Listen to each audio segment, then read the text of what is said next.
मैं कुलदीप राजपूत आप सभी का स्वागत करता हूं आपके अपने चैनल सोल कैंप पर।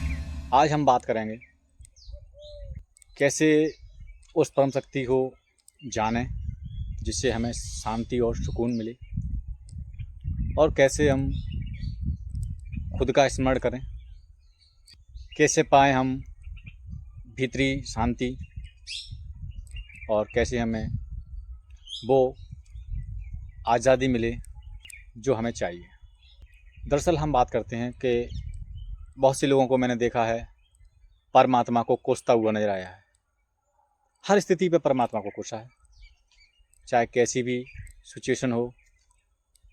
हर वक्त यही कहा है, परमात्मा ने मेरे साथ ऐसा कर दिया, परमात्मा ने मेरे साथ ऐसा अन्याय कर दिया, मेरा ये काम खराब हुआ था तब परमात्मा कहाँ था, मेरा वो काम खराब हो गया तो परमात्मा कहाँ था, मैं अगर पास नहीं हुआ किसी काम में तो परमात्मा कहाँ था। यानी परमात्मा मेरी कोई सुनता ही नहीं है। ऐसी ही बातें हैं जो आजकल ज़्यादा चर्चा में चल रही हैं। लेकिन कभी ख्याल किया है आपने, कभी न कभी ख्याल किया होगा, कभी आप बहुत प्रसन्न होते हैं, बहुत ज़्यादा प्रसन्न होते हैं, तब तो आपने नहीं कहा होगा कभी कि ये परमात्मा की मर्जी थी, कभी नहीं कहा होगा। लेकिन जब आपका संकट की घड़ी आती हैं, समस्याएं आती हैं, दुखों में आते हैं, तब आप ज़रूर कहते हैं कि परमात्मा ने मुझे परेशानी में धकेल दिया। तो कभी सोचो परमात्मा को क्या मिलेगा ऐसा करके, क्या मिलेगा अपने बच्चों को परेशान करके।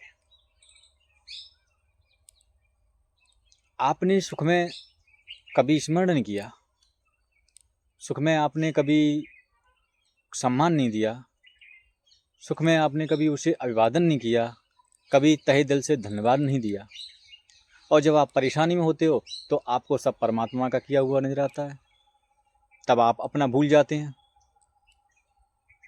अच्छा काम कर लेंगे, मैंने किया, क्योंकि तुमने हर स्थिति पे यही कहा है कि मैंने ये किया, मैंने वो किया, ये घर मेरा है, ये ज़मीन मेरी है, ये बच्चे मेरे हैं, ये मैंने बहुत से लोगों को बहुत ऊंची उपलब्धि प्राप्त करा दी है, ये सब। तब तो परमात्मा का कहीं स्मरण नहीं हुआ।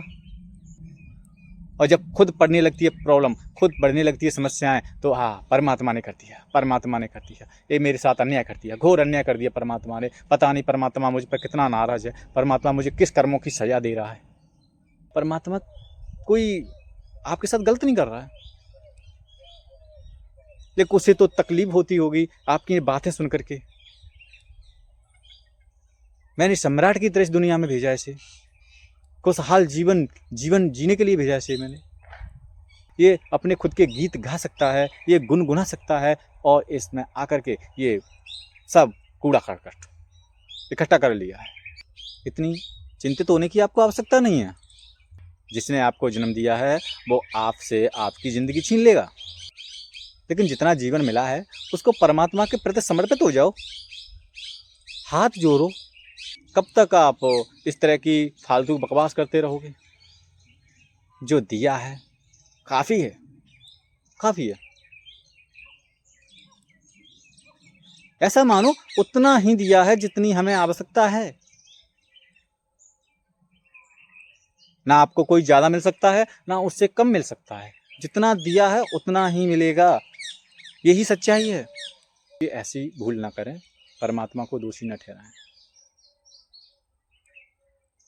करुणा के दे, भला वो अन्याय क्यों करें? अगर आपने ऐसी बात कही भी हो, कभी भी परमात्मा को आपने अगर दोषी दिया हो, तो क्षमा मांग लेना। बोला मैं भूल स्वरूप ऐसा मेरे साथ हो गया था, मैं थोड़ी भावनाओं में बह करके ऐसा कुछ बोल गया था, मैं खुद को नहीं समझ पाया था, लेकिन आज मैं इस चीज़ को बिल्कुल समझ चुका हूँ। आप ही सब कुछ हैं मेरे लिए, सब कुछ आप ही हैं। आप मुझे जहाँ देंगे वहाँ जाऊँगा, जहाँ का रास्ता दिखाएंगे उस रास्ते पे चलूँगा। आप मुझे थोड़ा दो या ज़्यादा दो, मुझे कोई फ़र्क नहीं पड़ेगा। क्योंकि मुझसे ज़्यादा तो आपको मेरी चिंता है। और आपकी छत्र छाया में अगर हम आए हैं, बढ़ रहे हैं, पल रहे हैं और हम जी रहे हैं, वो सब आपके ही खेल हैं। अगर इस दृष्टि से परमात्मा के सामने आप झुको, अच्छा लगेगा परमात्मा को, बहुत अच्छा लगेगा। इस तरह की बकवास भरी बातें करते रहो, जीवन खराब हो जाएगा, जीवन में कोई आनंद नहीं मिलेगा, जीवन में कोई खुशहाली नहीं मिलेगी आपको।